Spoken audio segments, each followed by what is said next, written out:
为了让市民大众有一个好的生活环境，市府环保局持续针对环保设施优化、扩大科技执法、电动车补助专案、环境品质改善、正能永续推广等一个面向拍拼。经过几套档的努力，也得到丰硕结果。18日在长青阁二馆举办年终记者会，由各科系主管向市民大众报告因的成果。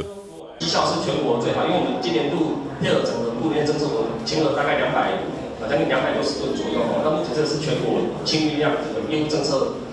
配合度最高的。我们未来空品物流，我们导入我们空气模拟跟一些固定污染源的一些数据，还有我们的微性感测器，可不可以在今天空品物流我们做精准的稽查？畜牧粪尿集中处理中心成立之后，大概会是全国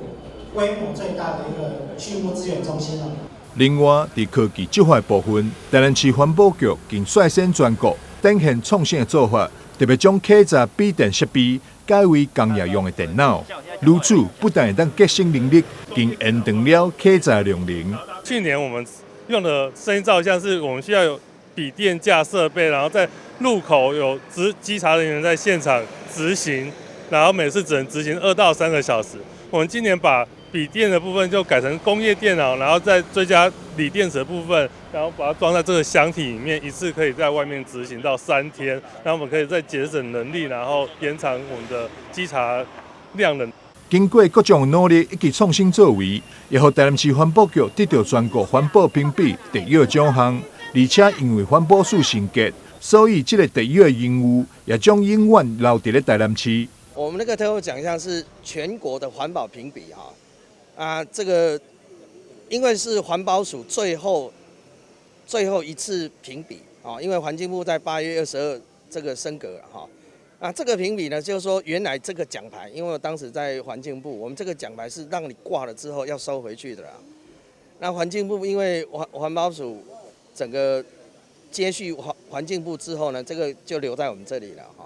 因为那个奖牌的设计是很特别的当时想法是说要挂在明显的地方，让这个来参访的人就知道说这个环保局在这一年的表现去年的表现，今年表现特别好。局长许仁哲表示，透过全体同仁的努力，加上2万多名环保志工以及全体市民的支持，和台南市摕下12座地优、6座优等，得奖的数量是全国第1。环保局未来也持续精进，落实永续发展，打造净零永续城市。记者张世维采访报道。